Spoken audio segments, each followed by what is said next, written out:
Hello.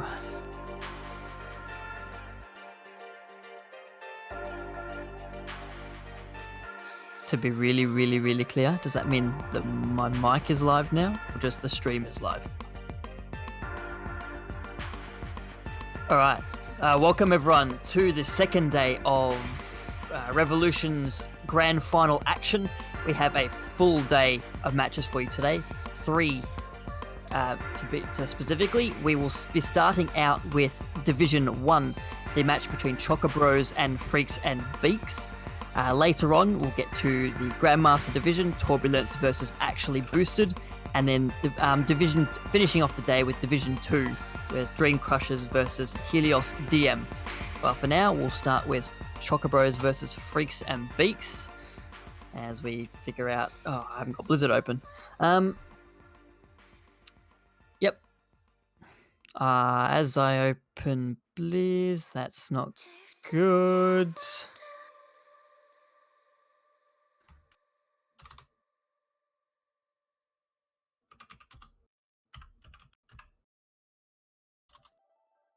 Yeah, we'll take a little break while we figure out what the bloody hell's going on.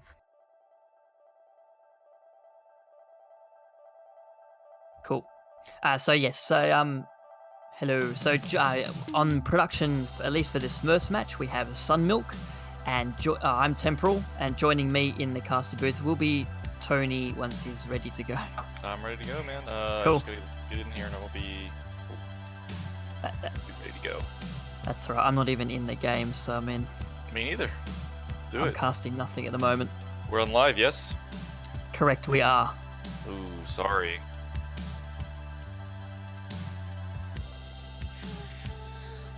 Is it a song I'd know? Like, can I sing along to it while I wait? Right,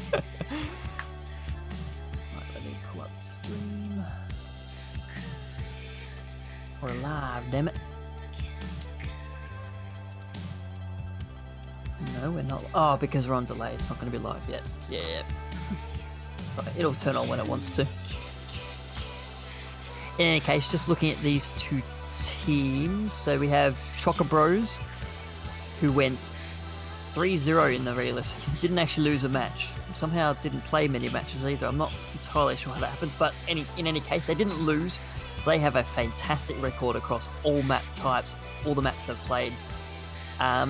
Freaks and Beaks had a bit of a rougher season. They went 2-2, and one of those losses was to Chocobros, so we've got a bit of revenge possible coming up. Chocobros, of course, they took their match against Freaks and Beaks 3-1, with Freaks and Beaks in that match delivering the only map loss we've seen Chocobros had this entire season on Eichenwald.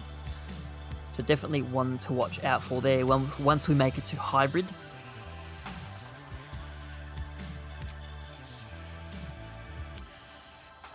In order to make it to the finals, both teams played in a semi-final each. Chocobros handily beat the Young Bombers, and Freaks and Beaks beat the US Army Esports team. So both have a lot of momentum coming into the match today. Have you seen either of these teams play? Actually, I think you casted a semi-final. Did you cast one of these? Yes, I've seen Chocobros. I have to get in. Once I get in and see the names, that will refresh my memory. But I've seen them play. It's just been weeks, so I really wouldn't want to, go out here without seeing the names to kind of justify, who I think would take it or what their strengths are yet. But I have seen them play. These are not new names to the scene or for our tournament. No. And do you think, given the name is in the team name, you think Beakers are going to be able to carry Freaks and Beaks today? There's one name you can guarantee is in that team. I haven't seen that team. I've seen Chocobros. I haven't seen the other team play. According to my list, we've got... Oh, you know what? I do have the list up. Oh, yes, okay. So I'm looking at my notes. So we've got Popcorn, Pikachu, and Snotty seem to stand out for me from the VODs I reviewed. I don't see Snotty. Oh, I do see Snotty on the list. Thank you, Sunmilk. Yeah, alright, Beak is definitely in that team.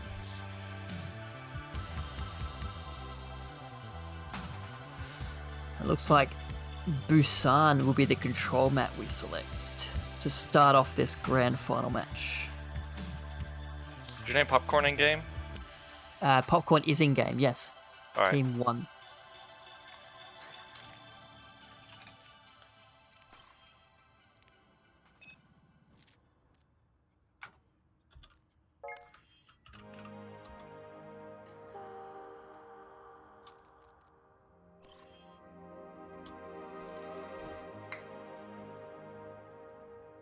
All right, here we go. So I do remember Bobo for sure. Certainly a memorable name. As in memorable for the name or memorable for the way they played? The name, but maybe the play will jog my memory. You know, That's your claim to fame. It's always good to have those type of names, right? Where like, that's why I like my name Tony. Like, it's very memorable. It's and there's always those names that like you just forget immediately. You know, like people had that. What was that commercial that came out and everybody had that? Crusher 99. Yes, Crusher 99. So like, if you want to try to be memorable, don't do Crusher 99 or something similar, right? No. Easy. The easy answer, Some Milk, is whichever team Beak is on is Freaks and Beaks. There you go. It's like a band. Beak and the Freaks. Is that Freak and Beaks or Freaks and Beak? Because I've seen it listed both ways. And the team sheet, it's Beaks, plural, so we're going to stick with that. Mm-hmm. So let's see here. We got people got the private profiles. I can't get a read on them yet. Well, Technical. I know Popcorn is a DP. You know, I've got the list here. I can just look it up. No, I can't. They haven't filled in their team roles. I can say that Popcorn is a DPS who rather likes to play Torbjorn. It's also a great Torbjorn play, particularly the use of the ult. What's it? It's not called Molten Core anymore. Is it? Yeah, it's still called Molten Core. The Molten Core in the semi-final puts to great use flanking with it and using it as a surprise engage onto, particularly on defending teams. We've seen Pikachu is a main support, plays a lot of Mercy, and willing to use that blaster as well. I think it was one in that same semi-final. They were able to get a kill onto the entire Pharmacy duo at one point. I'm not sure even that. I don't think that was even Valkyrie. So great play there. Interesting. I can't honestly say I've ever seen a flanking Torbjorn.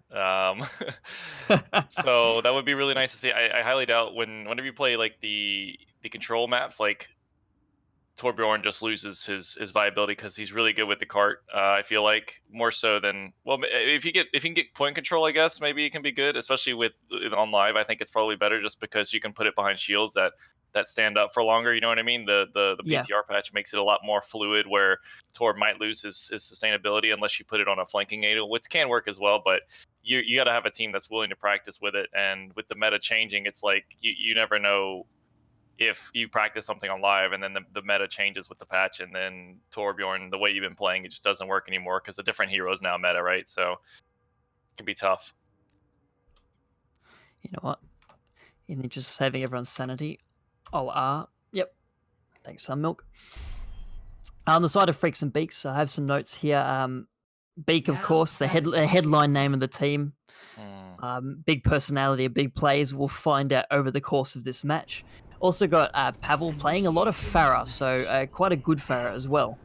And Meppel on the the other DPS. A lot of Junkrat, a lot of Mei, and also a lot of Junkrats, which I know we saw in yesterday's grand final as well. Junkrat put to really good use by Struggle Nuts. He's not in this game though, so. No.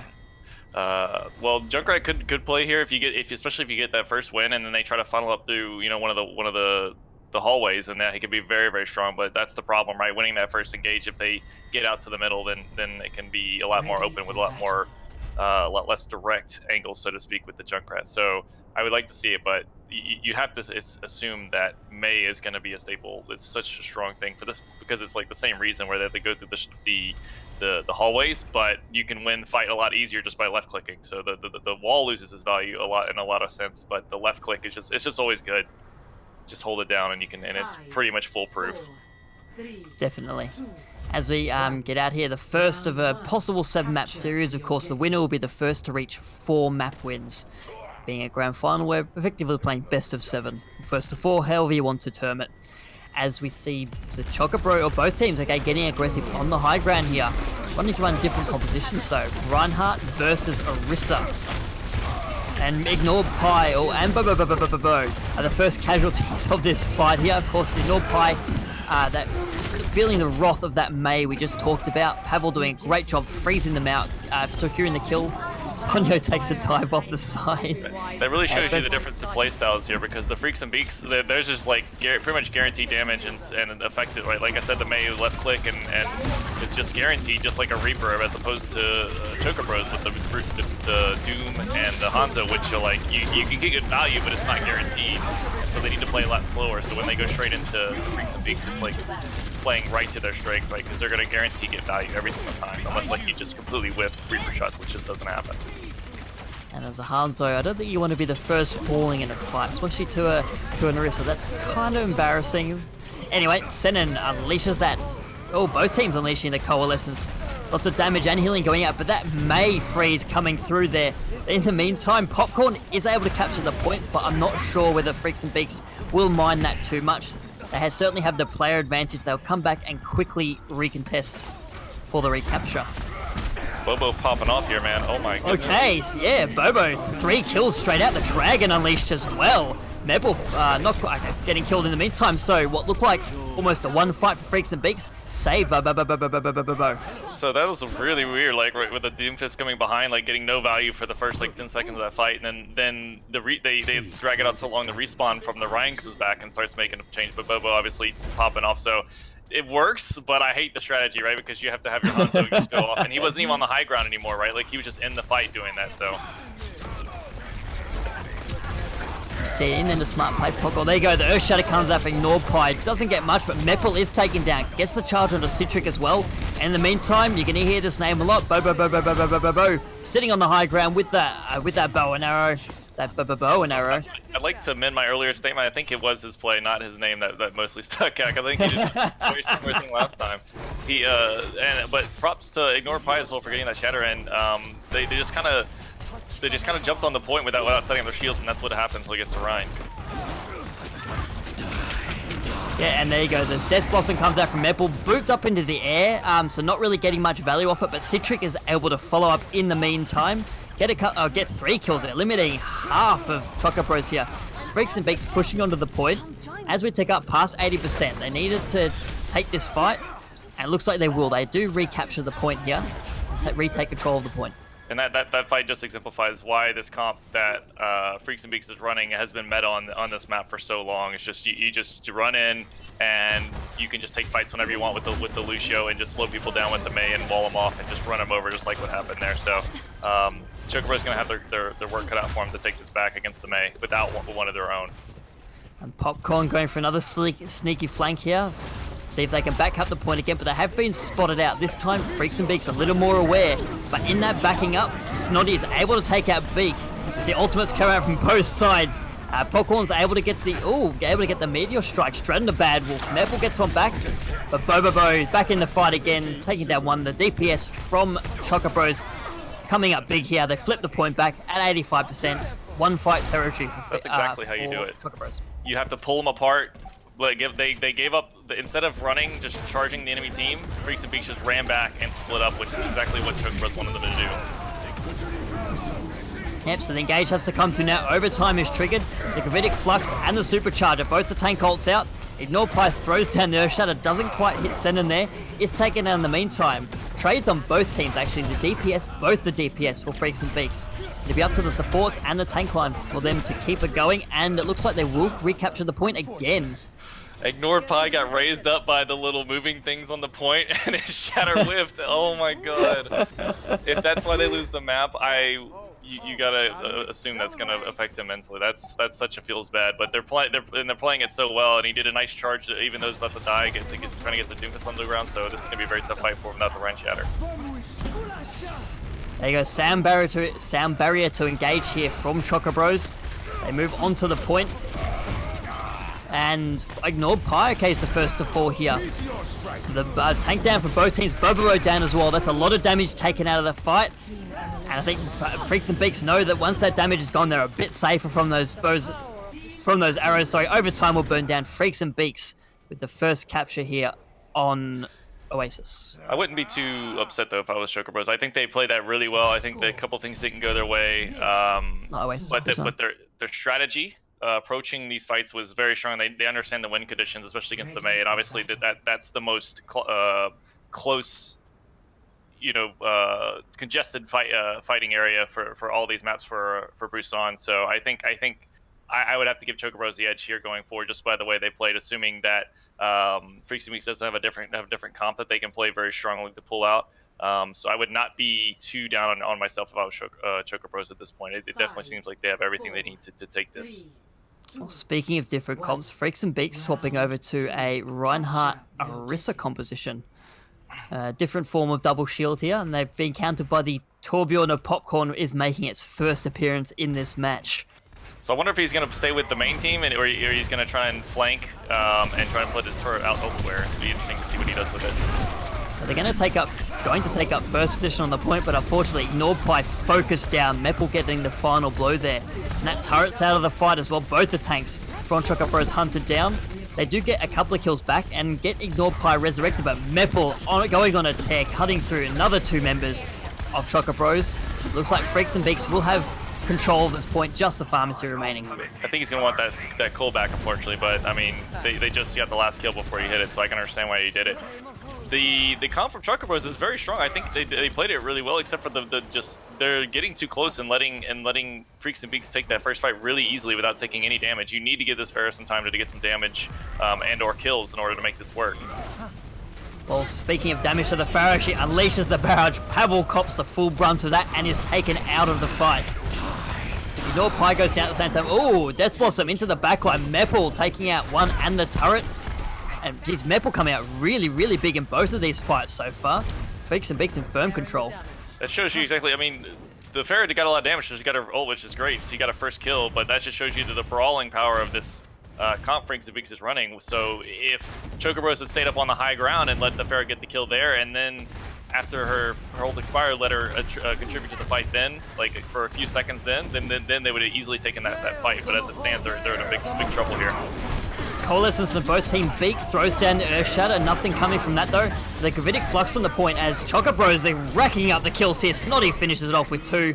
That'll be an easy point capture for Choker Bros. Easy just because they use 5 ults, so they've got everything. I mean, Freaks and Beaks doesn't have a whole lot, but with Bongo and Beat, you gotta imagine that they're coming into this next fight heavy favorites, which could set them up for, one fight territory or solidify depending on how long it takes. Although Pavel going down there, it's going to be a little bit harder, particularly against the pharmacy. Yeah, I like the McCree pick, but he's got to be glued to his Orisa and Ryan, otherwise he's just gonna get caught out like this, especially with both Pharah and Torbjorn. You just get dinked by that. That does a lot of damage if it hits you in the head, so you got to be really careful where you're going. And we see Bobo unleashes the barrage again. 4 kills off that. Wow! Doesn't matter that you go low or get stunned out of it. That's enough. That'll be another reset for Choker Bros. They needed that so badly. Hopefully they can get some ults online by the time the next fight happens. So if they can get some good spam in, they definitely have a chance to overcome that fight where they use 5 ults. So if that happens, then they'll equalize and or take the lead easily. So very good play by Bobo. And quite happy to go with this really aggressive haul. And of course, supported by Bobo on the Pharah. No fall off on those rockets. They go the supercharger. Has to be invested before they even get towards the point. It is taken down quick. Trades on both sides favoring Choker Bros. And Freaks and Beaks looking like they're in dire straits here. When they give up the Reaper for the Kree, that's when they give up that brawling power. So you saw that it was kind of deja vu where Bobo gets the first kill, but this time without the Reaper, with a McCree instead of the Reaper, the brawl and the Ryan's able to just swing. They just win these fights. So that's kind of the trade-off you get for picking the McCree instead of the Reaper. Yes, and so it looks like 86%. This will probably be the last fight for Freaks and Beaks. They have to capture the point on this push. They're just waiting their time. The Valkyrie early from Tomahara. There you go. Oh, ignored Pi gets beaten around, looking for space. The Earthshatter lays it down. Doesn't quite get anyone. The sound barrier from Bad Wolf a little bit too late to save Meppel, but another barrage from Bobo. The Molten Core's out as well. This point is a death zone for Freaks and Beaks. Chocobros, once they clean up their kills, they will even us up here on Busan. Nice, yeah, definitely played out similarly to what I was thinking. Except for the Torbjorn, of course, because I've never seen that before. But the turrets, especially, it kind of makes sense because he put his turrets behind the path that he knew that Freaks and Beaks was going to go. So when they charged in with their brawly comp that they had, the turret was just blasting them from behind every time they engaged it, but they had gone too far to turn around and without like the long range to take it out, except for maybe a Lucio, which of course would take a while. Then the turret just stood up throughout the whole fight. So yeah, that's a big brain play. I don't know if you're Freaks and Beaks, you just need to maybe put your Lucio on that give him that responsibility or what. But it's not something they're used to, so it can easily throw you off, which is a definitely strong point when you play such an off-meta pick. Chocobo is definitely showing that they have practice with this Torbjorn, so making great use of it. We don't see any changes from them, but we do see a change from Freaks and Beaks opting into the Pharmacy duel this time. Very smart play because it's obviously almost impossible for a Torb to hit you as a Pharaoh. Oh, smart save. though. Okay, it's often see Sigma taking out Fire Mercy, but we've seen it here. And that will definitely give the advantage to Chocobros as they take up a really strong position on the point here. Yeah, Freaks and Beaks just spread out too far, and the first capture will go to Chocobros. That was interesting. I mean, those must have been like max range, so he was at the perfect range for the Sigma balls to explode. But they're getting a little too aggressive here. It looks like they're gonna give Freaks and Beaks a free play here, or maybe not know they get a free res. It's alright, you forced out the res. It's a little... You've got to, the 20 seconds? You can get another kill, you know it's not going to be resed. So, Freaks and Beaks just layering their shields as they march in, trying to reduce the amount of damage they're taking. Meppel here hunting around the high ground, trying to put some pressure onto the Pharmacy of Chocobros. So the coalescence from both teams. Meppel, unfortunately, the first to fall in that fight. Bobo wins the Pharaoh duel as well, so he finishes off the Mercy. No Pharmacy for you, Freaks and Beaks. Senin has to run away after using that coalescence. Actually, it's going to be hunted down. Chocobros did a great job of communicating between Mora and Ryan to say for the Mora to Cole, and then the Ryan just not even hit left mouse. He was or right mouse. He was spamming swing, just going in there doing massive amounts of damage. And with Freaks and Beaks, that's when you have the Pharaoh, you don't have a Lucio, so the Ryan's going to be infinity times more effective because you can't outrun him. You don't have a Lucio of yourself, so definitely really good communication between them. Even though they won the Pharaoh duel, if they hadn't, they probably still would have won that fight regardless. And you've got to look at what Freaks and Beaks is now walking into as they take the high ground approach. As Bobo throws out the barrage, gets killed in the middle of it. Pavel finally getting the better of that. And ignore Pi though, coming through with an Earth Shatter. Doesn't really do anything, but Freaks and Beaks. Bobo back in the fight. Freaks and Beaks throw out the supercharger. They're willing to invest in this fight. Gets killed straight away though. Beak going very low in his cut down. Citric as well. This is all Chocobros here with that Molten Core all over the ground as well. Yeah, Bobo went for the Pharah with his barrage, which is an interesting choice. Very tough to take him out, as opposed to just taking out the entire team, which was just coming through one funneled area. But regardless, they get the res somehow. So, Freaks and Beaks need to keep an eye on that Mercy, because if they get that free res, especially when you have numbers and a Pharaoh hovering right above them, you need to be on top of that. So that kind of came back to bite them. But props to the Mercy for Chocobros for picking that up. Yeah. I see Bobo with the play of the game here. Definitely deserved on this map, I feel. Lots of great plays, a couple of great barrages as well. Yeah, other than that barrage where he got taken out, which was kind of questionable, I think he won every single Pharaoh duel. So that's obviously going to be a big factor when it comes to your fights. But it is. We definitely see it in matches if one team has if one team has a prevalence of Pharah, they like playing and they've got a good Pharah. If their opponent is not able to deal with that hero, they're often in for a rough time, because you can play Pharah on a fair few maps. Maybe it's not the preferred method on a few maps, but there's definitely space to at least play a Pharah. Yeah, exactly, and it's even more troubling for Freaks because we saw them try to pull out the McCree and then they still found a way around it. So they are struggling to adapt, even just outside losing the way they're trying to change their comps and still losing fights with it. You're not able to keep the Pharah down as much as they'd like.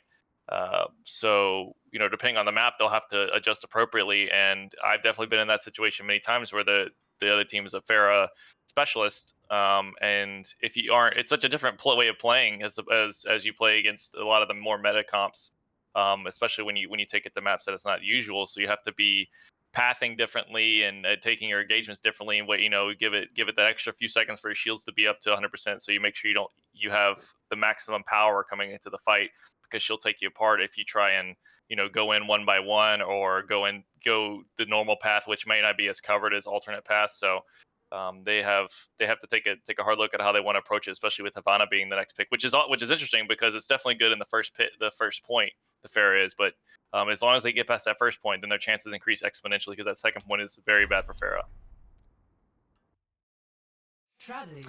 Yes, it is. Excuse me. So as we load into Havana, I'm just looking at the stats from these teams during the season. So far, they're not playing the same maps they played during the season, so that's no indication there. But both teams undefeated on Havana. Both have 2 wins, 0 losses. So a good map for both teams so far. Okay. Well, I'm wondering what Freaks and Beaks have planned. You can of course run the Bastion here, which is very strong. The problem is Pharah can be pretty good against that. Yeah. So Torbjorn also all right against that. If you can get that molten core onto the cart, you'll have to get off his Bastion. Yeah, but the problem, especially with a Pharah, because if they have shields up, then obviously the Torb is going to get no value, because he can only really, if you're trying to shoot things that are outside the barrier, then it's going to be very hard to shoot because you can't get close to the Bastion. So that could be strong, but if the Pharah does a good job of getting the shields down fast enough, then at that point the Torb can get amazing value, because if you overload and then start spamming left click, you're going to destroy anything that isn't moving, aka Bastion. You're just going to dink him until he's dead, and you're really good obviously taking out the immortality as well. So that's definitely a play, but regardless, we won't see it. We'll see the Symmetra. An interesting pick. Yeah, not something you see, and we'll see what they want to do with this. Whether they'll be making use of the teleport. Oh, as I say that, the teleporter does go out. Where has it been placed? It's on the gas station. I see. We do see the Bastion has come out from Freaks and Beaks, making short work of Bobo there. And Ignored Pie going down as well. Okay, so the first couple of kills going the way of Freaks and Beaks, but trades on either team. So that will favour the attacking team, of course. Ignored Pie will have to charge back into the fight.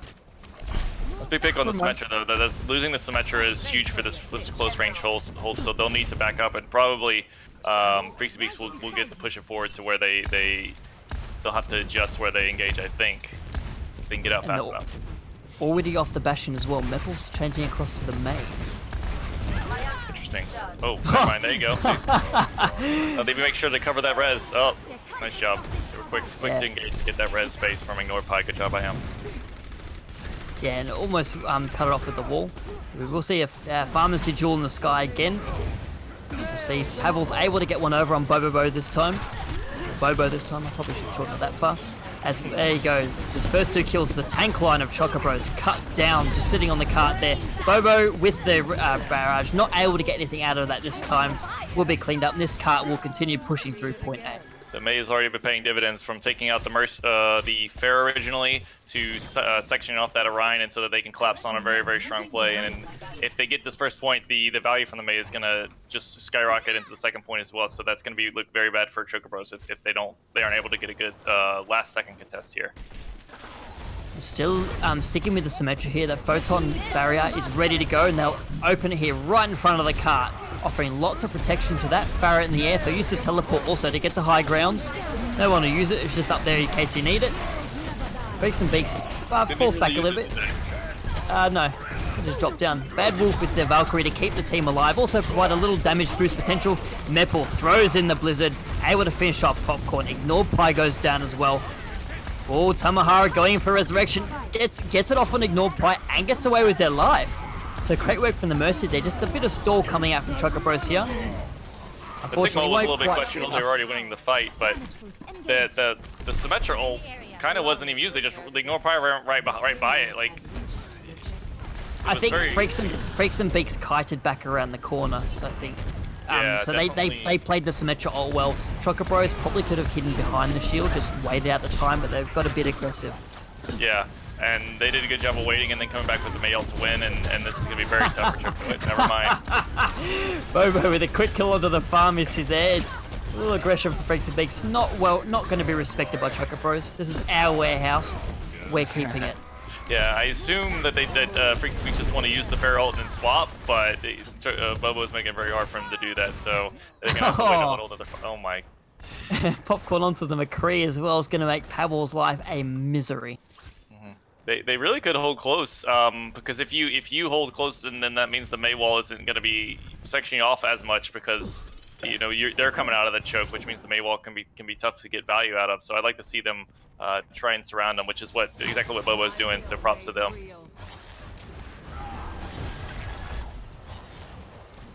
Okay, we see Freaks and Beaks taking the outside part, drop the supercharger down the shields as well. Pobo with the barrage from the outside on the ground. That was not something you see every day, having the barrage pointing upwards. Doesn't get any kills from it, is able to finish off the supercharger. But as I say that, Choco Bros cleaning up the kills there. They will keep this cart stalled in the warehouse. That was such a risky ult because he was shooting the May with left click and then he ulted, so if the May would have blocked, he just would have killed himself because he was like right on the ground, or he just would have had to look straight up. But I'm so intrigued by the fact that what Freaks and Beaks is trying to stay on this fair. I would really love them to try and swap to something else. Especially walking into 5.5 ultimates on the side of Choco Bros as well. There you go, the first one's out, the Gravitic Flux. Pavel with the counter. The barrage takes out Snotty in the middle of the Gravitic Flux. Popcorn used the Deadeye to take them out, but Pavel is resurrected. Bad Wolf gets killed as a part of that. It's pretty even on both teams, although with the resurrection onto Snotty, the advantage looks like it will be with the defending team here. Choco Bros investing a lot of ultimates into that fight, but the cart has not moved yet, and they have, I was going to say have control of the cart, as Meppel throws in that Blizzard. This could be the death knell for this defense here in the warehouse. They're forced to fall back from the Blizzard. No direct kills, but a lot of space created by Freaks and Beaks here. Choco Bros did a really good job of spreading out from that, and now they're converging without taking losses, which is huge. Norpai wades in with that big hammer there, just sitting on the cart, stopping any momentum. Swings through two members of Freaks and Beaks, as well as Popcorn getting in on the fight. So a great recontest by Choco Bros there. I understand why Freaks and Beaks wanted to go with the McCree, but I think they should go back to their rush comp with the Reaper. Reaper May, I think, would do really well against this because once you get onto them, assuming you can, or you just get below them, then you can really do really well. It would be tough with the fair barrage, but I think that's your best chance at this time. But regardless, the McCree can flash the ult, so they got to be really quick with that if that's what they want to do. And Bobo looking for a barrage. He gets in the back line, throws it in. Oh, unfortunately not able to beat the Immortality Field. Meppel getting the kill there. Coalescence is sent as well. They want to push this advantage, not allow any space for a res. Citric and Meppel shooing through the defending team here. The cart will finally make some progress through this warehouse. The Sig ult was a little bit unnecessary, but definitely the Baptiste swap is 200 IQ play. That's very nice for the Fair. Gives them that extra half second for the McCree to get the flash off and or the damage, which at that point it doesn't even matter as long as she goes down. So very big play, and I think with this close hold, they're really going to have a great chance of just pushing through second point. Yeah, Freaks and Beaks holding the high ground, but Choco Bros sneaky round coming in down low. Both support ultimates opened up for them there. Supercharger sitting on the cart as we're about to enter overtime, so Freaks and Beaks cannot leave the cart. But looks like they may not have any choice in that. The Gravitic Flux throws them up, slaps them down. Kills are all coming through from Choco Bros. They will hold here near the end of the second point in the warehouse. Yeah, unfortunately, the Baptiste uses Immortality as Choco Bros was engaging. So when the Sigma ult came out, he didn't have it. So that was pretty much game over for at least him and the Orisa there, because I think she used her gold before as well. So very nice retake. I think if they would have had their own Sigma ult, they might have had a better chance. But in addition, Choco Bros came out in like 3 different angles. So props to them. The way they approached it, going through so many angles without taking losses is very very promising for them. So they should have a very good chance of coming back on this point and taking it up 2-0. But you know, there's so many different strategies that you can take here that I do think they have Freaks and Beaks has a chance, but it's going to be a tall task. Yeah, no, a lot of it will be probably dependent on how they deal with Bobo on this Pharah. Of course, the first point here, very open, very Pharah friendly. If they're able to, I guess, decently deal with the Pharah, they can burn off a lot of times. When it comes to point B, where Pharah is less effective, that may be where they need to. I guess that will inevitably where they hold. Well, looks Yeah, like it they're looks like rolling out they're with a going Bastion. bunker. Definitely has value, especially not that they know, but if Chocobro stays with this comp, then their Pharah is going to get immediate value. But I assume that Bobo is going to swap to something else, or maybe Popcorn will swap to something else with a lot more anti-air capability. Unless I would Bobo, like to see. well, we saw Bobo's Hanzo on Busan was quite deadly, especially on yeah. that first point. So even if just to get an early pick on the Pharah. True. Yeah, if he can hit the Pharah, it's hard. It's hard for sure. But if he can pull it off, I mean, props to him. I guess they might know something about that. But we'll see if that's what they want to do once they actually see what Freaks and Beaks is playing. Yeah, they're going to set up straight away in the Cartons. A very, very close bunker here. Maple just shooting from behind that barrier, not really making an impact though. Chocobro's doing a good job of hiding from the Bastion. Oh, it's not he is pulled in, is just able to get away with their life. And hey, Chocobro's doing really well with this bunker. But we see Meple's down. They lose Bobo in the trade, but the kills appear to be going the way of Chocobro's. And this attack will just go on with no stall whatsoever. Yeah, the Ignore Pie did a great job of using the payload to just hide, and it took. They went like halfway up the street, and then Pavel still hadn't found the damage that he needed to dissuade them from just taking the fight. And once they get on top of you, you'd have to get some hero plays in order to turn it around. So Chocobro's really understanding their win condition and mitigating the damage that Pharah was able to output. Indeed they were, and there's another engage coming through Freaks and Beaks. Thanks to that forward hold, they will get another chance. Oh, Citric gets stunned, but is able to get away. The Earth Shatter picks up 2. Chocobro just swinging through those stunned members. Bad Wolf gets away, but that will be an easy point A capture. Freaks and Beaks has had just as much problem with keeping this Rhine from swinging as they have with the Pharah. Oh no. Oh, that's very harsh for Freaks and Beaks. Oh wow! Beginning of a spawn camp, a 2-man spawn camp. Jeez, that Lucio and McCree combining really well there for those late stagger kills. Okay, so they're going with the Doom Reaper, which I think is a good pick. They haven't played this comp yet, and I think it's definitely very strong. The problem is that the McCree's very good against the Doom if he gets the flash off, so we'll see how they can work around that. There you go, the High Noon in the backline. Oh, Pavel hunts down that McCowboy though. The Rhines charge into each other, laid down. Ignore Pie coming off the worst where the supports from Freaks and Beaks doing a really job to keep Beak alive in that situation. As they swing forward now, of course, they're on that Ryan's area as well. They've got that support bubble. Meple just spying out Popcorn, taking down them and the turret. I'd really like not to see... the idea of turrets. I think Choco should swap off the McCree at this point and go with something else that has a little more, like maybe a May or something, or I think the McCree might get run over at this point, but we'll see how they play it. Do have a Pavel gets stunned coming in. But no kills either way. The Beak going down very, very low. There's the Molten Core from Popcorn, denying all that high ground space for Freaks and Beaks. They're forced to fall back. Beak falls as a part of that. Citric goes down as well to Bobo. And the kills are just coming through from Chocobros. They will push this cart very close to the yellow box of victory. I wonder if Freaks and Beaks can even recontest. And, well, they will be able to equalize the beat, so there's that. But with the Shatter coming out, they got to be very wary because that's what's been getting them in the past. So if they can navigate this Shatter, they possibly can take the point. Hey, they go. Beak manages to block it. Unfortunately, Pavel is stunned and killed straight away, though. The Meple comes through with the Death Blossom, but it's blocked by all the shields from Chocobros. Oh, that was a triple stun on the side of Freaks and Beaks. Another Molten Core. That was very quick from Popcorn. And Chocobros will push through and put themselves up 2-0 in this series. Yeah, I think the turret was uncontested the whole time, which is definitely not good because that's a really big ult generation for the Torb.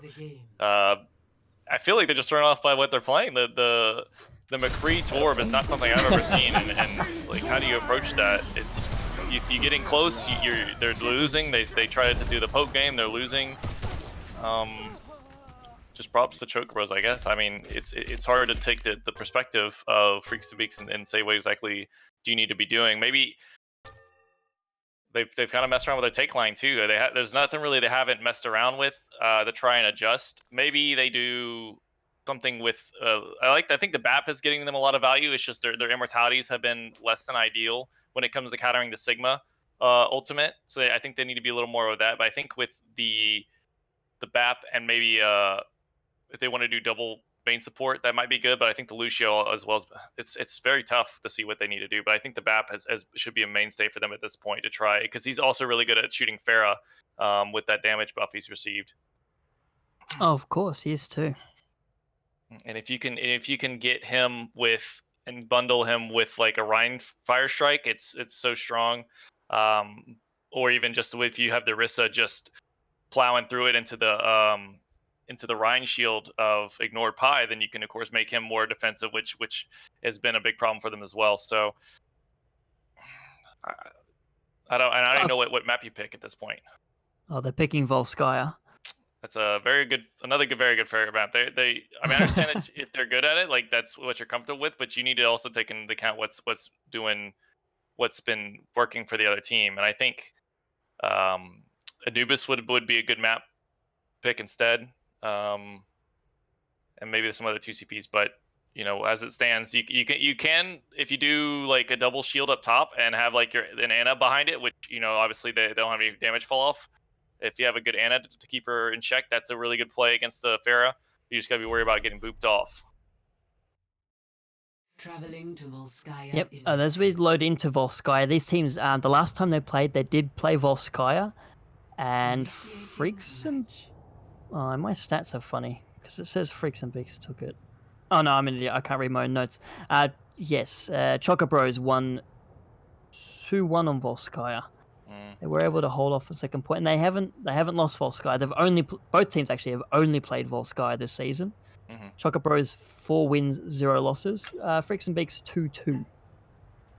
Okay, well, hopefully they got something else in mind. I mean, but there is always value in, especially when you lose a map against somebody, you get more value out of it than a team that just wins, because you know you see what they're doing and you can start to adjust, as opposed to the team which is like, well, we aren't going to really change. So hopefully they have looked at what happened last match and kind of adjust. So this first point can be very strong for Pharah, though, which is why I'm concerned. Even the second point can still be strong for Pharah. So but regardless, it looks like they're going with a Junkrat, which is exciting. But I don't know why you would change for Pharah for Junkrat, to be honest. Junkrat, in my opinion, is just a land Pharah. Yeah, Pharah exactly without right. the jetpack. With less mobility and a worse ult. I'll But take it. I'm just happy to see an Australian on the field. Well, you can do damage without them seeing you, so that's always a bonus. And they will, of course, be keeping Popcorn on this tournament. We see Ignored Pi bringing out the Orisa for the first time today as well. If they can get a boosted Dynamite on this Chocobros team, then they can actually do a lot of damage. Get Bob really quick. Yeah, almost full-on dive from Freaks and Beaks. Something we don't see very often these days, as Pavel gets cut down straight away. The Freaks and Beaks, Citric putting pressure on the point is going to force someone from Chocobros to come down and contest. It's not even Bobobo take up that mantle, as Beak is cut down as well. It's 2-man Dynamite, so he should be getting pretty good charge, but he's just not getting the value. You can't really power through the shields with a Genji as the other DPS. That's the problem. And Bobobo going all the way after that Ashe Mercy combo there. Forces them back. Well, unfortunately doesn't quite kill them, but they are now trapped out the back. At least he wants to stay on the point and try to start taking advantage of this. And they could have gotten a tick, I think, if he had stayed there, but regardless, they were there taking the fight. And there you go, great bio grenade from Senon enables the Freaks and Beaks to push in and get a few kills in that big health pack room. A big health pack not proving much value, and Freaks and Beaks, after quite a little weird fight, will take point A. Mapel not even dying. They just took him for a little trip around the map and taking a page out of Chocobo's book from Busan, where they split the enemy team's defense and maybe get some communication. Some people were saying let's get the Ashe, and other people say no, let's fight the main team and take this fight. So that's working out well. I'm really impressed with that, but they can't do it here, unfortunately, so they're gonna have a different issue. There you go. Beak gets both the tanks actually getting very aggressive for Freaks and Beaks. Diving straight on the point. The Dragon Blade comes out from Pavel. A Nano Booster Dragon Blade actually. Cuts down 2, cuts down 3, cuts down 4, 5. Oh my god, and almost an entire team kill for Pavel there. Freaks and Beaks already starting to make progress on this point. Just be stall coming out now from Chocobros. If they're able to make it back to the point, we see a bob in front of the spawn. Popcorn doesn't make it. Freaks and Beaks with, in the end, a lightning quick take of False Gaia. Blazingly fast, yeah, about as fast as it can get. And that's kind of the downfall of a Junkrat, is that when you're facing a team where the damage is going to be coming in like really heavily at one point, like with the Nano Blade, it's so hard to hit those mines. Like you can get like jackpot mines and start taking people out, right? But outside your shift, you can't. It's very hard to find the damage when you need it most, especially against a very mobile Genji hero. So that's, especially when you compare it to Pharah, which you can just go straight to the backline and just almost guarantee damage on their Ana and other backline characters. So that Junkrat, I think, was a big reason, not the only reason, but a big reason as to why Freaks and Beaks were able to take that. So I don't know if Chocobros is maybe getting to be a little bit too comfortable, where you start to try and style on them, or if this is something that works with other comps, but definitely questionable in my opinion. So we'll see what's both teams choose to do. Freaks and Beaks looks like they're willing to stick with this weird dive composition they got going. I mean, if it works, it works. We'll see how well it performs defensively, though.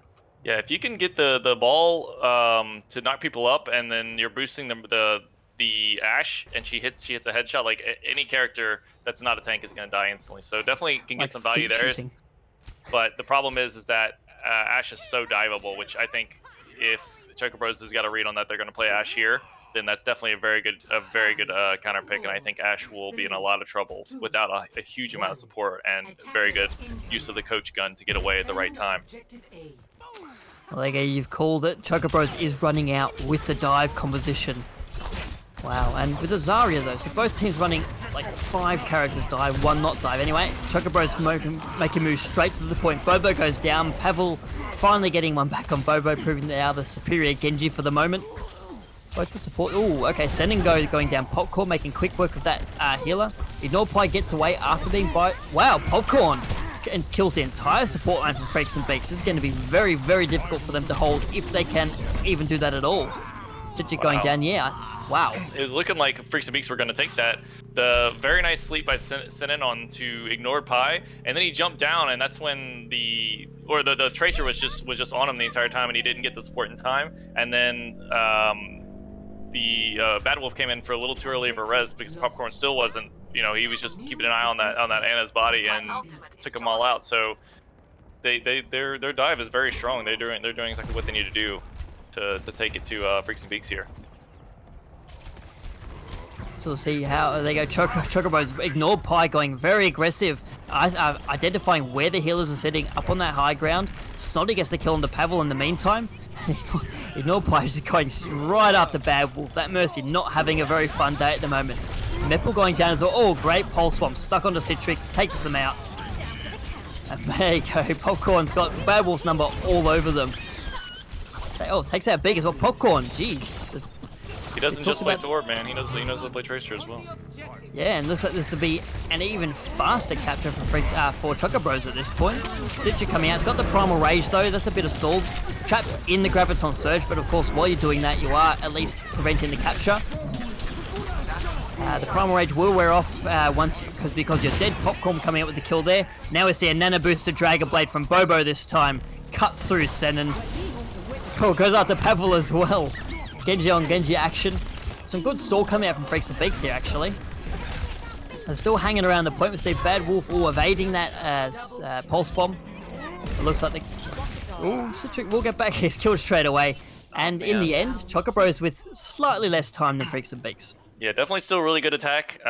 What their strategy, where they went with a dive, and then the Zarya's sole purpose is just to keep the Ana safe. And so when the Genji dove in, she just lasered him down because once you bubble your Winston going in, you're guaranteed 40 charge at least. But the thing I would like to see Freaks and Beaks take take a different support backline, because when you see the Genji and the Tracer and the Ball and the Winston, as an Ana, like there's no support in the world that's going to keep you up. You know what I mean? Like if you had Immortality, maybe, but I like to see them do something like a Lucio Mora or a Ready for battle. Mora Bap or something where you can just power through it, because you aren't going to be able to, outside making like a hero play where you like sleep the Tracer and purple the Genji and then shoot him a couple times and your team's on the same page. Like it's very hard to play to survive and get value out of an Ana against that type of dive. It is. We see Freaks and Bigs opting for the same defense this time though. So are they confident in their current support line, or unwilling or not confident enough to swap it up? I think the big thing is Bad Wolf needs to, it's like you're playing baseball, right? Like you need to know the play before the pitcher throws the ball. You need to know what's going to happen before they dive, which is going to be that they're going to dive on your Ana. So just be pre-healing her, ready to go, and then make sure that she doesn't jump off the high ground, because as soon as Ana gives up the high ground, she's just going to be fodder for this dive. Oh, someone slept in there. Great body grenade onto the front line of Freaks and Bigs. Citric burned down out of that. Ponyo goes down. But that's a trade that will favour the attacks. Bobo going down, Beat getting the kill there. And as you said, the support's staying on the high ground here for Freaks and Beaks. I lost Citric, who'll get back to the fight with that leap. But I'm talking for you.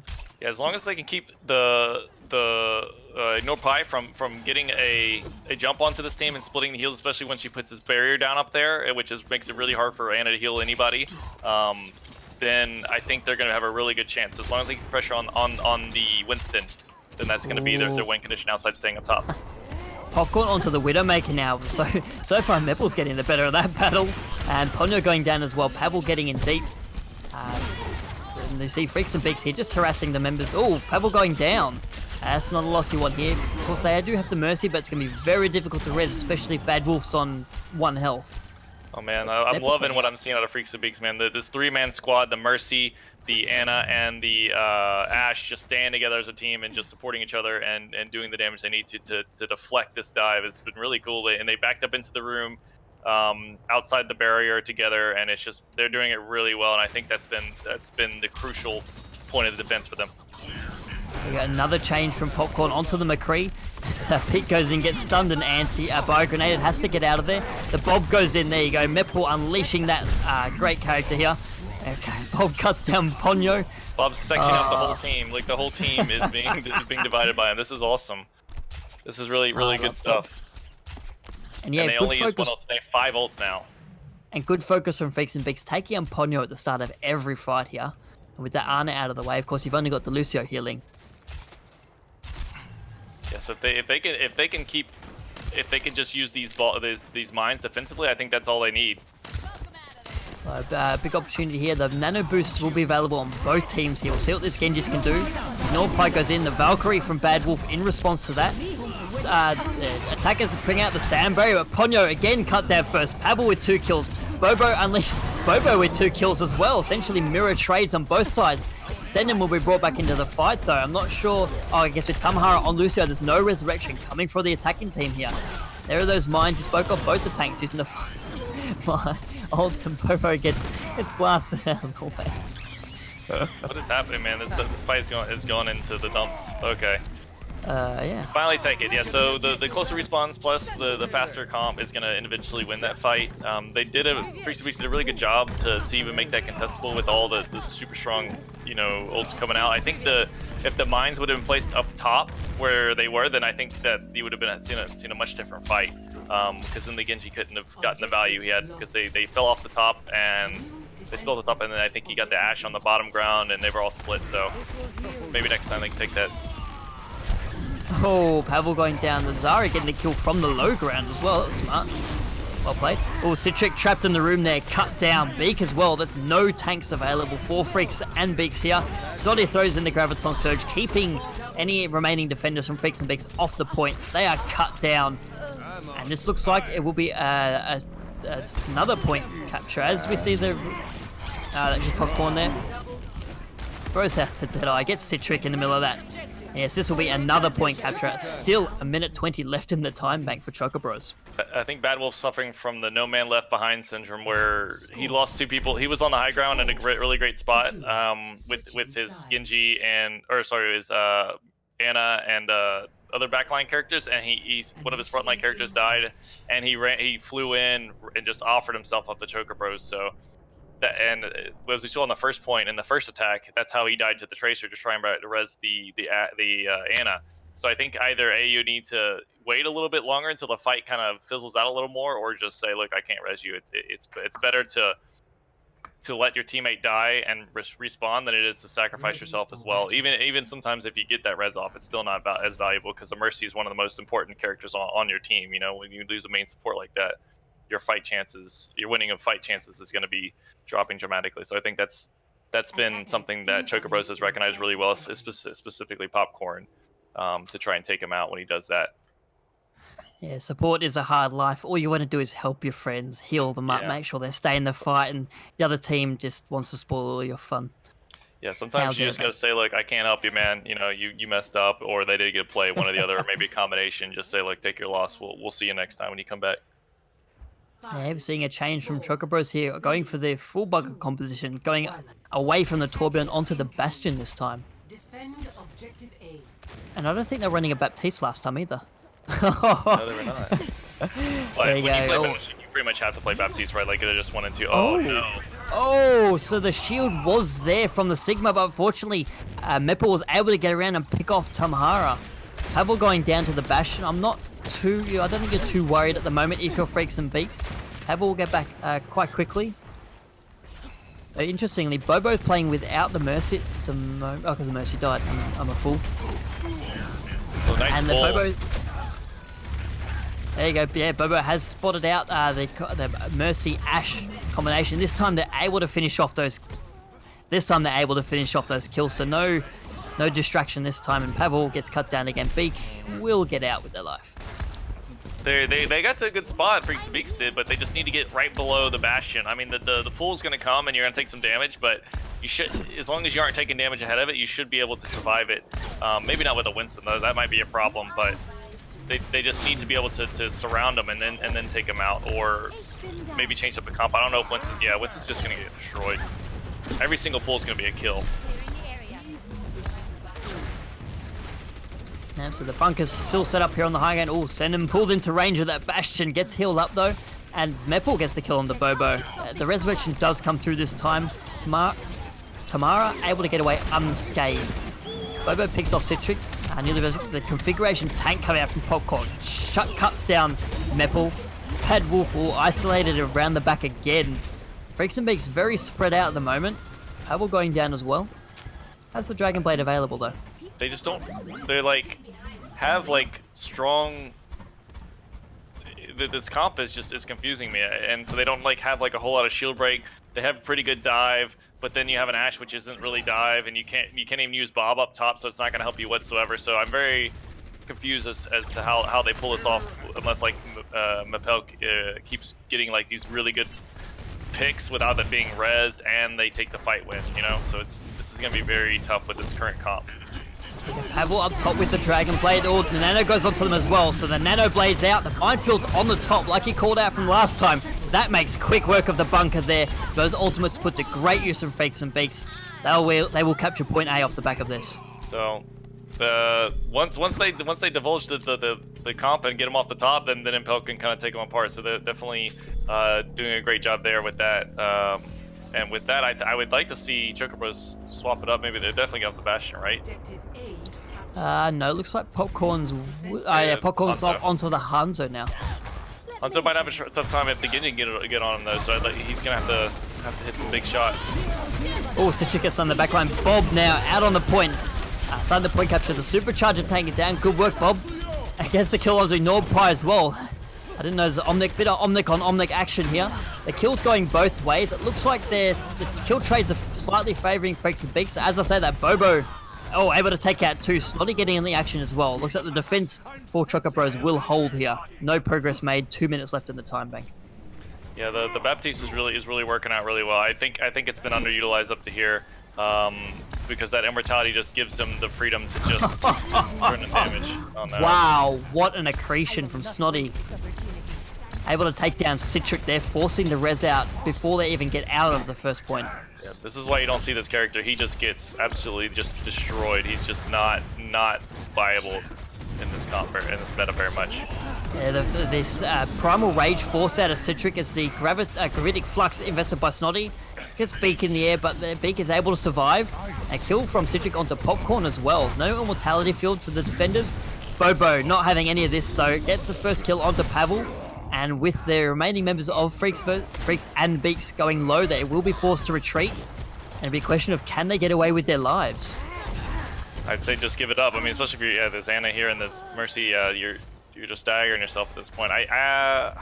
60 seconds. They do have the Nail Blade coming up, so that's been their win condition every single time. So hopefully Pavel can do his 4 or 5K thing he's been doing. But if Chocobros can split up and prevent that first dash from getting value, then they are pretty much going to guarantee win this fight. And they're looking down the barrel of winning the map as well, either from a hold or if they are able to force the finish in overtime. Of course, Freaks and Beaks won't get another attack, so they really need to get on there and capture the point in 30 seconds, which I'm not sure you can even do. In any case, Bobo opens up with a barrage, takes that Metal straight away. That'll be the Bob off the field. Oh, Bad Wolf gets killed in the middle of the resurrection as well. This fight is looking disastrous for Freaks and Beaks. I'm not sure they can even make the point. No, it was a valiant effort, but in the end, I mean, they beat their last score, right? So they lost 2-1 last time. Now it's 4-3, so an improvement, but not what they want to be to get the win. Oh, yeah, Pavel's been spotted out, forced to use the Dragon Blade just to make it back. Oh, Bad Wolf gets back, actually. Oh, Bobo runs the points! What are you doing, man? Oh. Okay, so the kills are coming through. Yeah, Bob doing what he can, but you gotta move on the point, mate. He like ran over. That's weird that he got all the way back there. So he ran over that thing in the middle, and then interesting. I thought he would stop there, but I guess not. Learn something new. There you go. Chocobros moving themselves onto match point. 7-3 already? It's 3-0. Oh wow. We're on to hybrid next. That's right. Yeah. Oh my gosh. Time flies, man. This is a huge play, though, man. That's the problem, though, is that all their fight wins, it seemed like, were just hinged upon the Genji blade. I mean, he got value out of every single one except for the last one, which I'm not counting. So, props to them.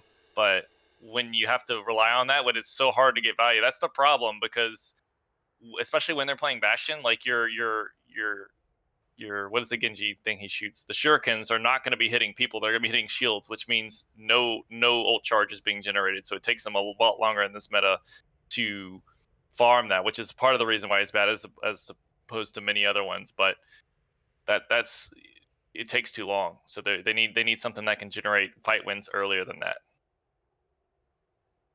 Yeah, we'll see where Freaks and Beaks choose to take us. I guess the saving grace is the last time they played, they won Eichenwald, and they have they won Hybrid, which was played in Eichenwald, and okay, they're choosing King's Row, even though they've got a 4-0 record on Eichenwald, so... Maybe Chocobros is good on it too, I don't know, maybe they played them on it. They did, and Freaks and Beaks won. Well then, I don't know. Who knows? You know what? Say. I'm looking at a tiny little sample size here. I'm being too attached to my stats. Maybe they've hit a huge win streak on Kings Row recently, and they just found this new strat. So out of Kings Row, which one would you at Kings Row and Eichenwald? Which would you say is the more Pharah-friendly map? The more Pharah-friendly map. Ooh, well, definitely Eichenwald actually. Like the first point, you have that clock tower to give you like amazing. You even play it on defense, right? That's when you know it's a good Pharah map, when you play it on defense. So you use that, and then if you can take priority over the castle second point, then it's really good there. And then third point, it's not that good, but you can still run it. I mean, it's still pretty good, especially if you can get them when they're funneling out. King's Row, Pharah's really good first point, and then she's decent through the streets, and then she's pretty bad last point. So that's why I would say Eichenwald. So that might be why they're picking this one. Yeah, that's a sound logic right there.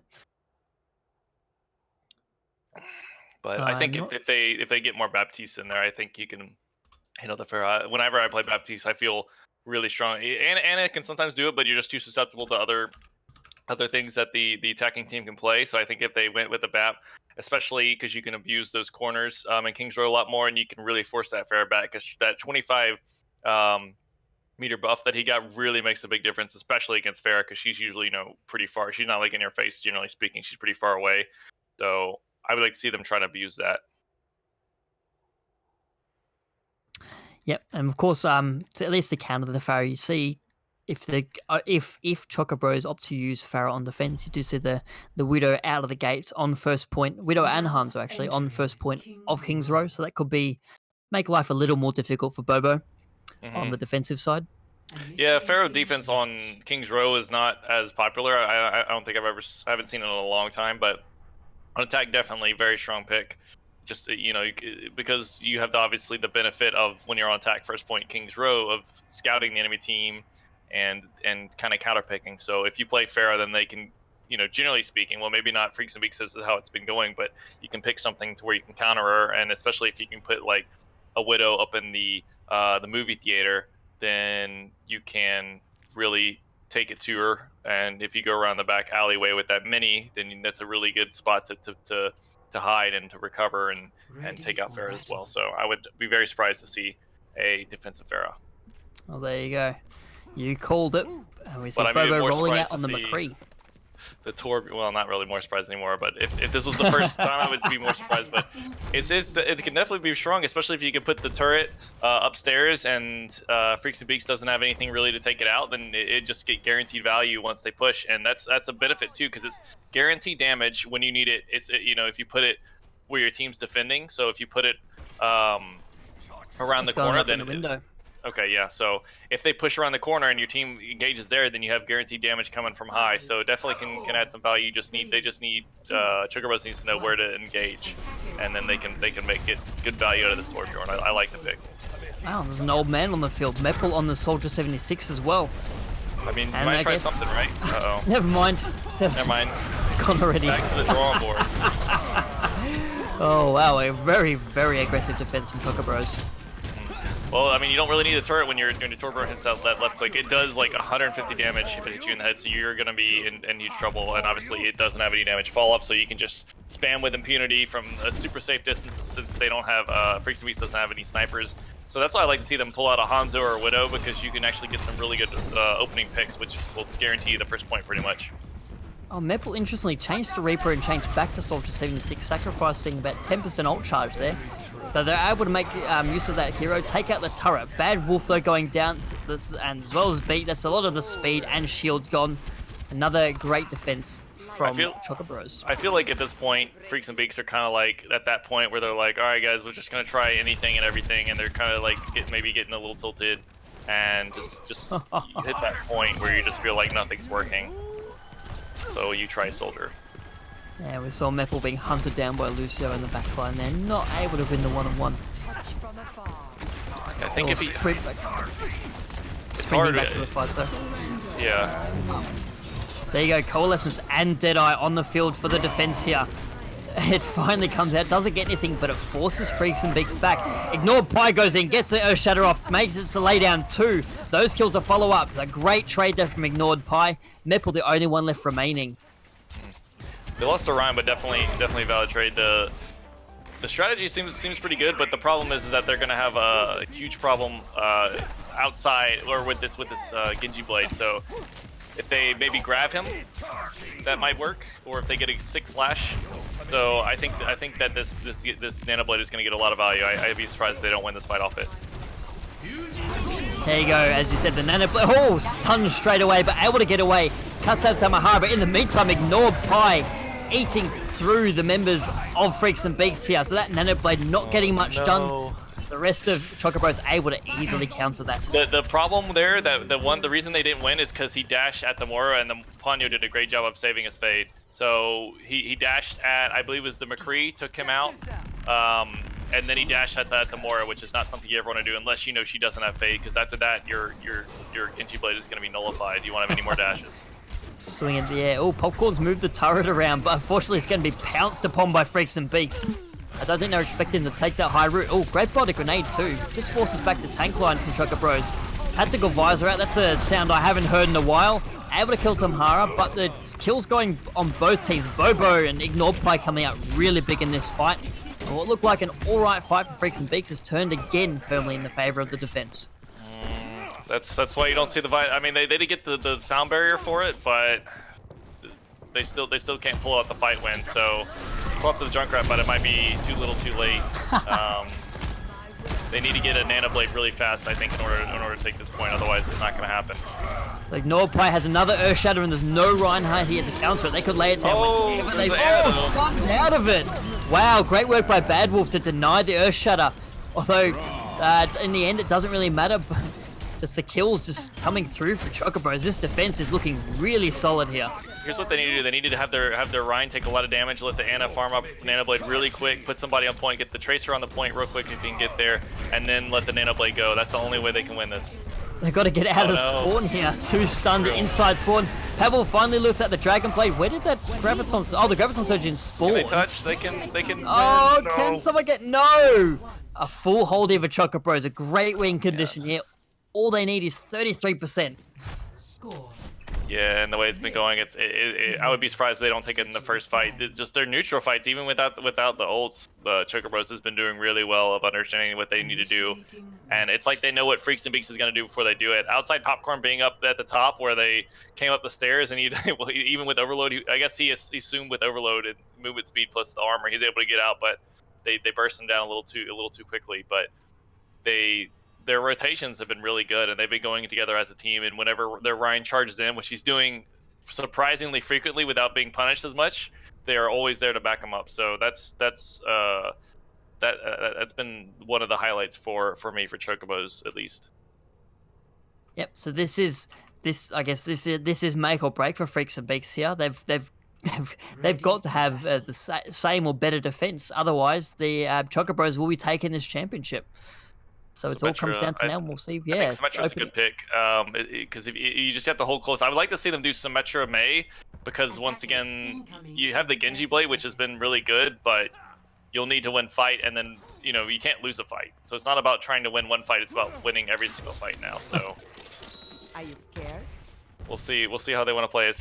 But if they do go, if Chocobros goes with the Widow, then the Genji can get value every single fight, pretty much guaranteed, right? If he can dash on her, or she's on the theater or whatnot, then that could work. But I assume they won't stay, and it doesn't look like they will. 3, 2, 1.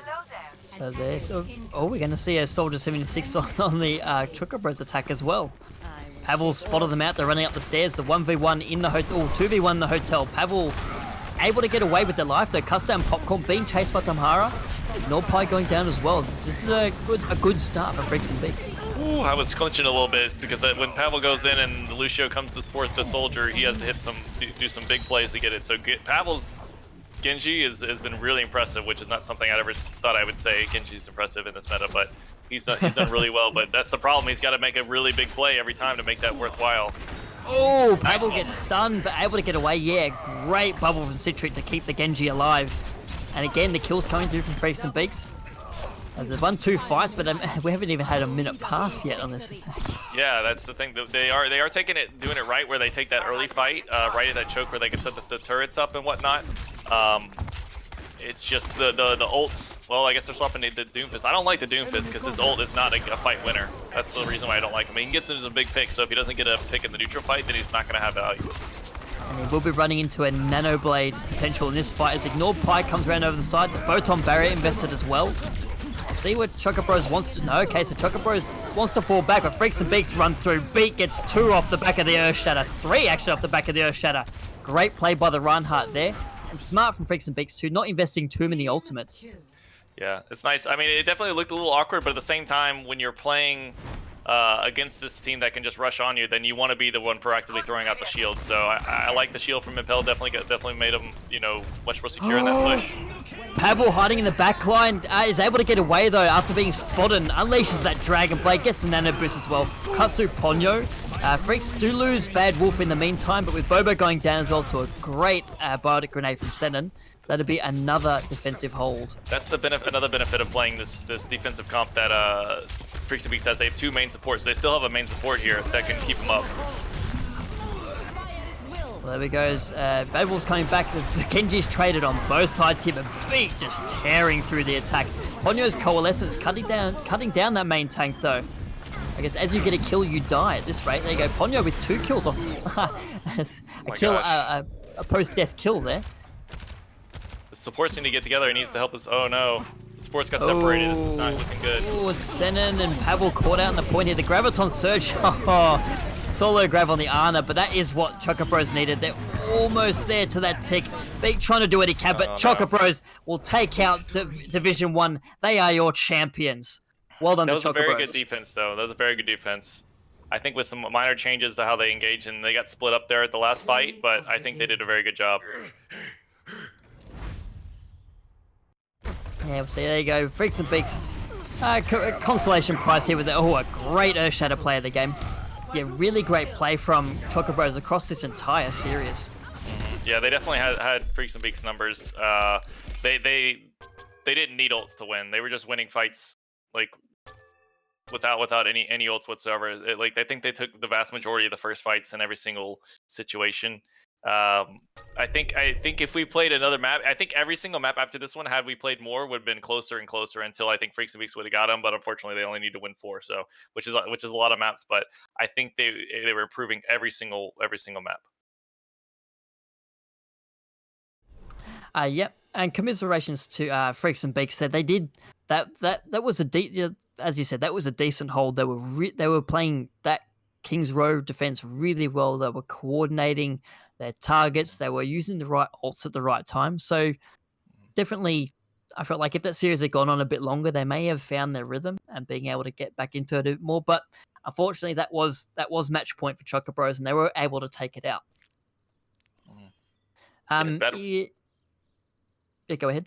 That's a Bad Wolf's. I think Bad Wolf's Ana is way better than his Mercy, from what I saw. Definitely getting that nano boost up very fast, I think. And very good sleeps too. Yeah. Shout out to Bad Wolf, I think. Who would you want to nominate as a player of the match? I think Popcorn did really well. He on the Tracer understanding the win condition, what he needed to do to stop the reses when he was playing against the Mercy, and the Torbjorn putting the turrets up in the right places. Getting and he did get a few kills where it's just like, the soldier just dying randomly or whatever, but that's just part of the game where you just expect to spam and get in those kills. And otherwise, whenever we played fair, I was watching Bobo a little too much, so I couldn't really give him more props on that. But I didn't see, on top of those benefits, I didn't really see any misplays from him for the most part. So what about you? I'm inclined to agree that their Popcorn definitely picking out those picks that you're not seeing in this meta and making them work. I think there's a really good sign and really good for Choco Bros. If they're able to keep pulling that out, other teams are going to find it very difficult to deal with them. Also, on notable mentions really to the rest of the team, because they all did fantastic jobs. We saw Bobo. I'm going to say it fully. Bobo. What is that? 6? I think 7. it's 2, 3, 4, 5, 7. No, 6. It's 6, yeah. Bobo. Anyway, doing a really good job. We saw the Hanzo early on, beginning a few 2 and 3Ks. Saw, of course, that great Pharaoh play across the rest of the maps. Tamahara going in for some interesting reses, getting them off and getting away a lot of the time. Yeah, Popcorn's flexibility, I've already mentioned. Ponyo, good Moira, getting picked off a lot as Ana. I think that was more, though, due to the focus of Freaks and Beaks, and of course ignored Pi, starting out on that Ryan, bringing it home on the Orisa. Really great tank play. Yeah, definitely, and they just moved don't want to leave together that as a Snotty team. as well on that Sigma. Someone's got to play. Some great accretions from Snotty as well across the map, hitting critic on that Winston a couple of times at long range. I think that's partly what held them hold on Volskaya as well in that second push, taking out Citric as Freaks and Beaks was trying to get it out of point A. Mm-hmm. Yeah, completely agree.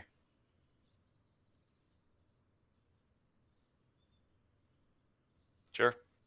I think Popcorn's invited themselves. Wait, hold on. Can you bring 2 more people for me? Bobo and Dr. Jizzinator for me. I'm sorry, what? Shape. Oh who's Sun Milk is producing today. Oh. Wait, who's bringing people in? Because I want to bring Okay. All right. Well, yeah. And Just let her just know, to be and clear, we'll talk to. We'll All talk right. to Yeah, yeah, popcorn okay. here. Okay. Okay. All right. Yeah, I know talk to who me for now. Bogo is. Who is the other person? I never. Okay, we'll deal with that when we get there. So yeah, great job from you guys. How are you feeling? We're feeling great. I mean, we won Division One. I mean, two-time Division One champion. I think now we might head into the GM division, maybe. Have Ooh. you played against any of the teams in the GM division yet? I think I'm not too sure, to be honest. We've scrimmed a bunch of GM teams, so I think we've scrimmed one or two of them. What's up, Bobo? What's up? What's up? Yeah, Hello. but sticking with Hey. this match real quick. Go ahead. Hello, how you doing? Do you guys usually run the tour? And if so, why has that become one of y'all's comps?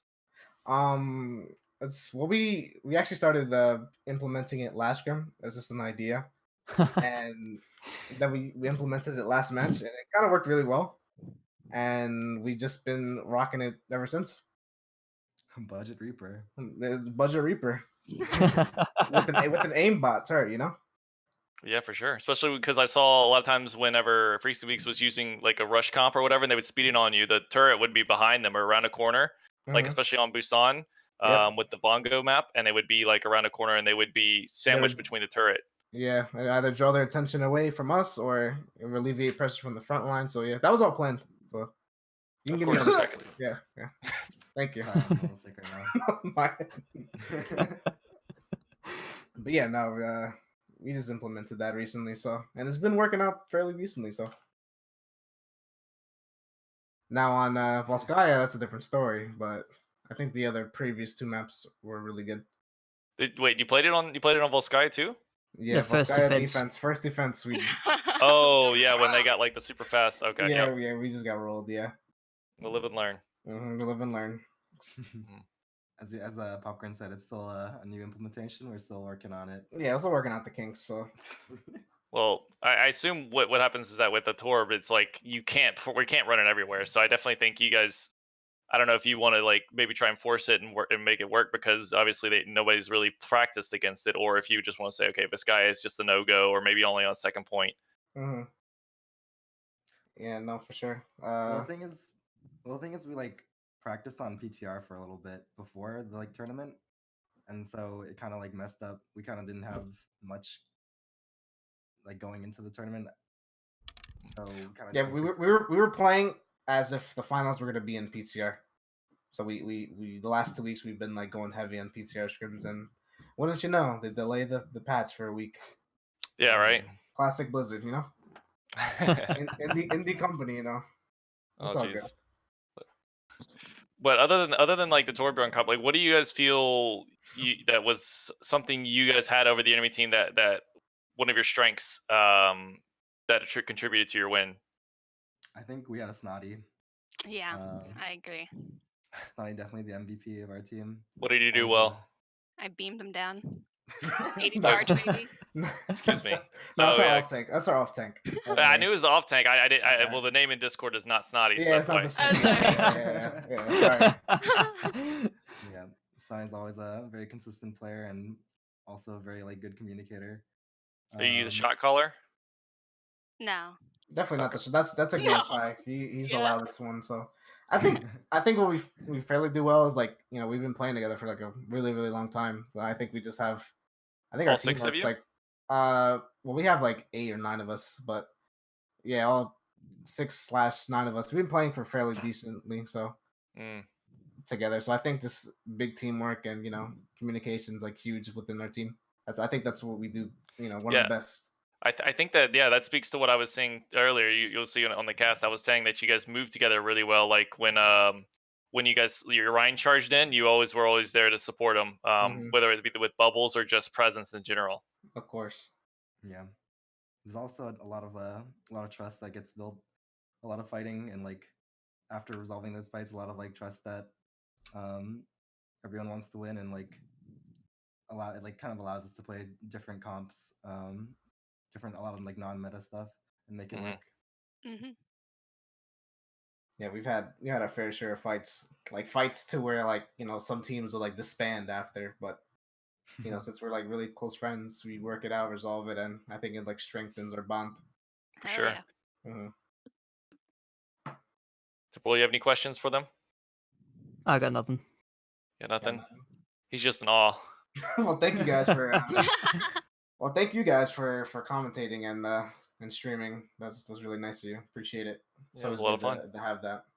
And if you guys go to the GM, I wish you the best of luck. Oh yeah, we're gonna need it for sure. But hopefully we do well. I think we'll do okay.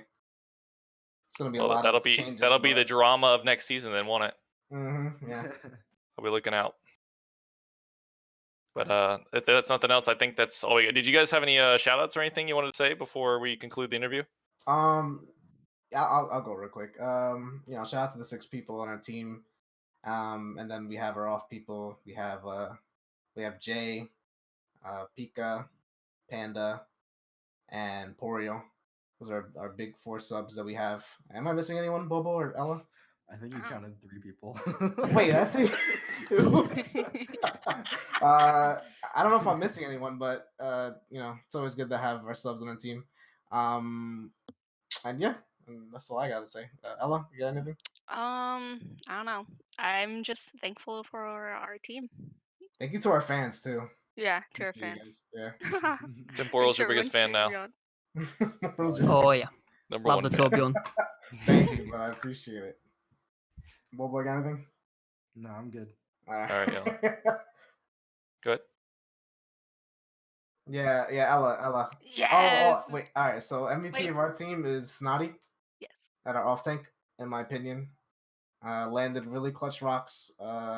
Sigma's always on point, and her Zarya was beaming things down like to no end. And then on the other team, I really think this one's a hard one.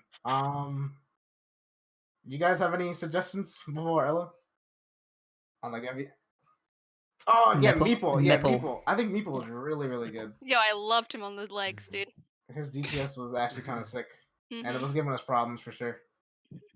So yeah, Yeah. Meeple for MVP on their team, and then Snotty for our I team. think I don't know who it is, but like whoever called to like swap comps to dive and like try that out, I think deserves MVP. Yeah, that was a good call as well. Yeah. Mm. I don't know who that is though. So Okay, thanks, Bobo. yeah, you're welcome. And then obviously for our team, Thank you, Bobo. Bobo was definitely MVP about myself. Cool. All right. All right, Well, cool. yeah, I appreciate y'all coming in and talking. It was a great game to watch. Congrats again on the win, and you. we'll see how the future goes. But that's all I got. All right, thank you, Tony.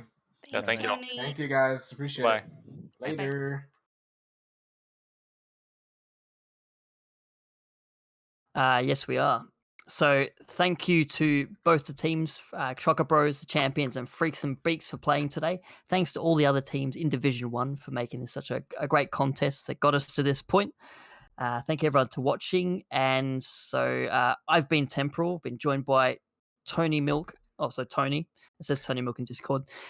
In the casting booth, we've had the delightful Sun Milk showing you everything that you've seen on the screen, the great camera work there. And so we're going to end for now, but come back in about half an hour's time. We will have the Grandmaster Division final between Turbulence and actually Boosted. Do not miss out. Yeah, you'll see me play. Thank you.